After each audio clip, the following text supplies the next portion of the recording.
Bismillahirrahmanirrahim. Assalamualaikum warahmatullahi wabarakatuh. Berjumpa lagi dengan Bu Siska Melia.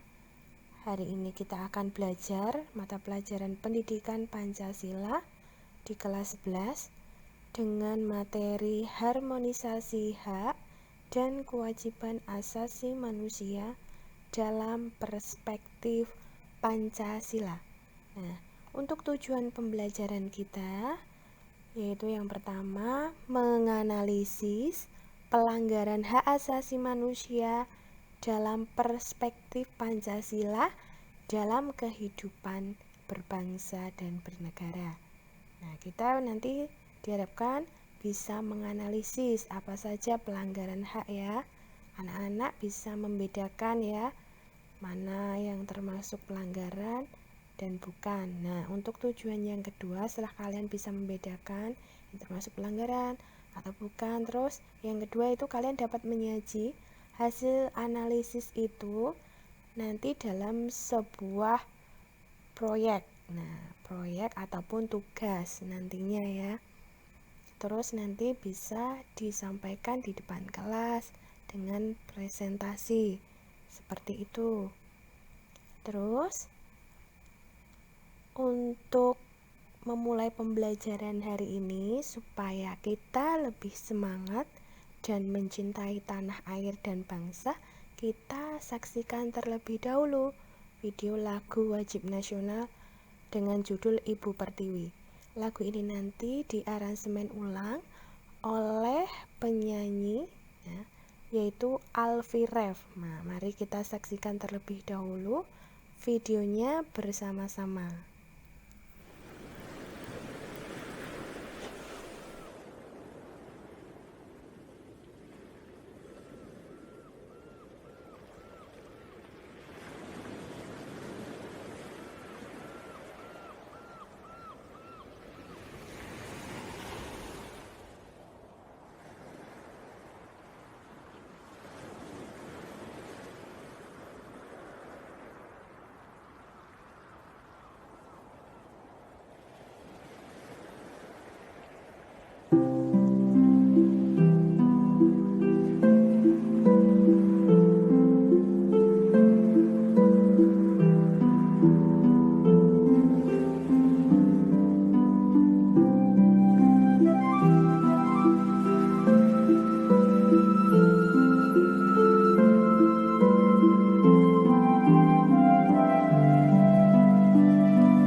Tanah Surga oleh Salman.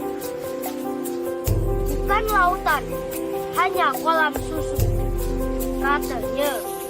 Tapi kata kakekku, hanya orang-orang kaya yang bisa minum susu. Orang bilang tanah kita tanah surga. Tongkat kayu dan batu jadi tanaman, katanya. Tapi kata kata dokter Intel, belum semua rakyatnya sejahtera. Banyak pejabat yang menjual kayu dan batu untuk membangun surganya sendiri. Kulihat ibu pertiwi, kami datang berbakti. Lihatlah putra putrimu menggembirakan ibu. Ibu kami tetap cinta, putramu yang setia menjaga harta pusaka untuk nusa dan bangsa.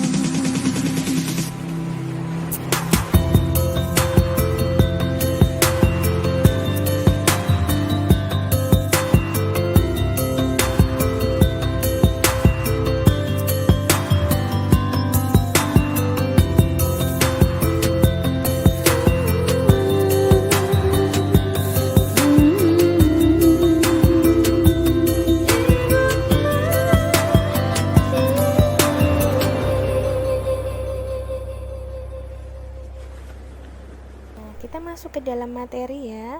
Kita akan membahas tentang makna hak asasi manusia dilihat dari Undang-Undang Republik Indonesia Nomor 39 Tahun 99.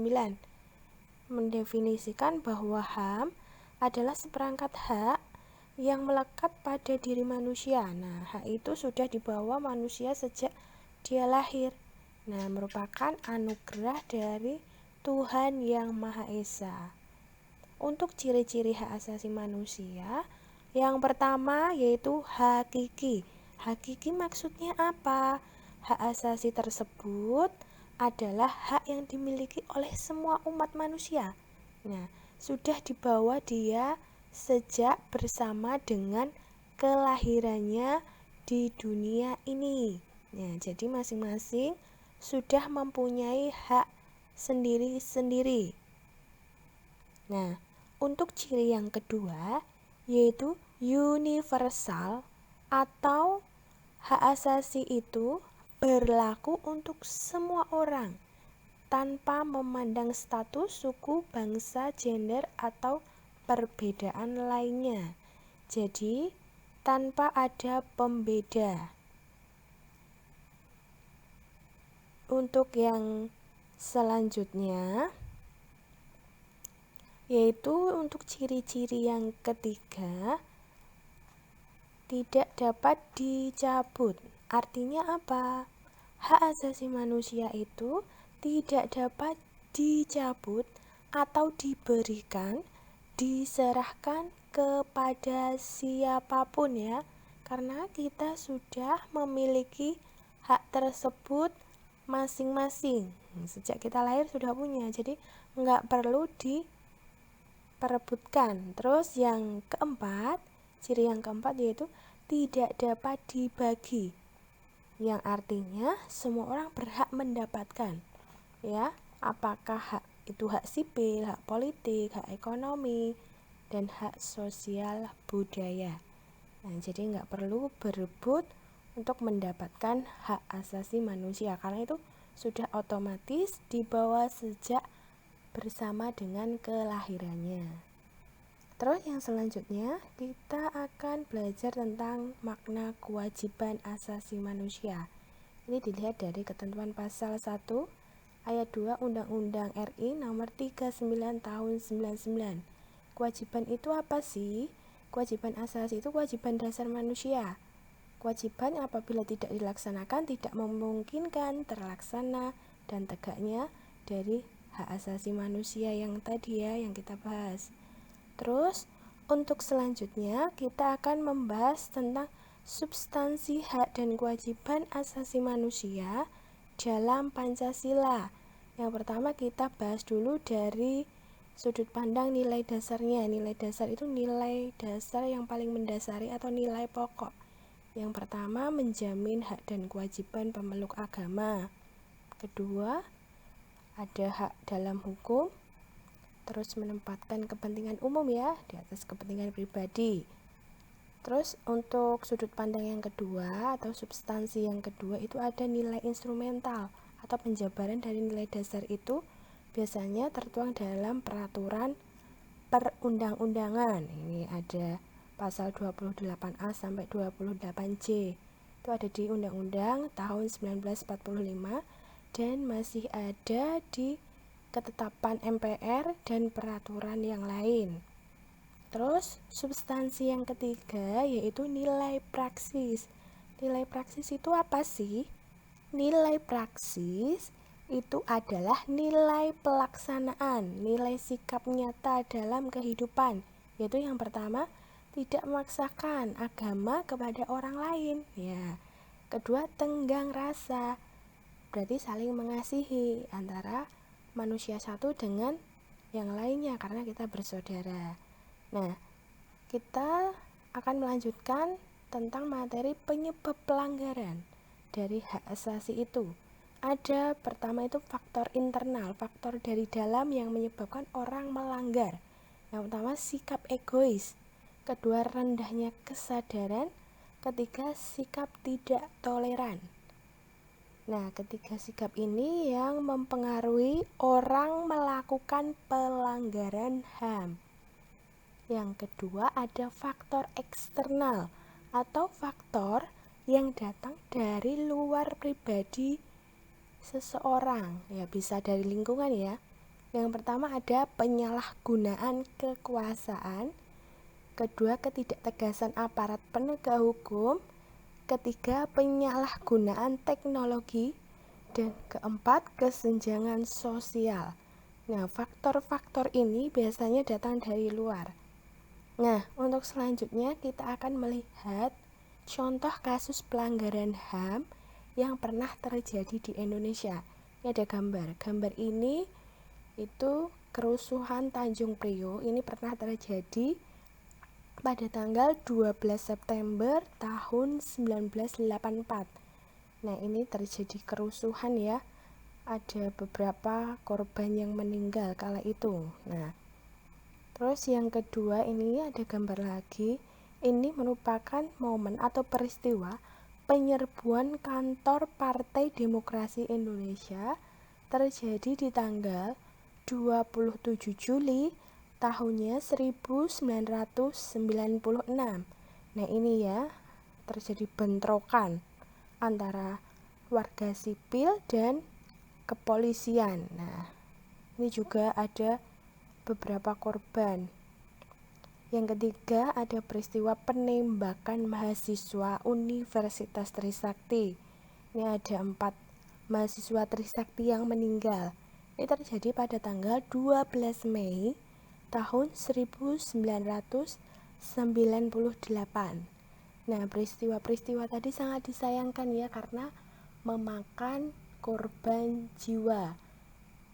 Kasus tersebut seharusnya tidak terjadi lagi. Nah, sekian untuk pembelajaran hari ini.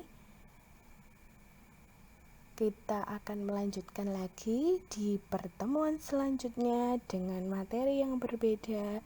Sampai bertemu lagi. Sekian Bu Siska tutup untuk pembelajaran hari ini. Wabillahi taufik walhidayah. Wassalamualaikum warahmatullahi wabarakatuh.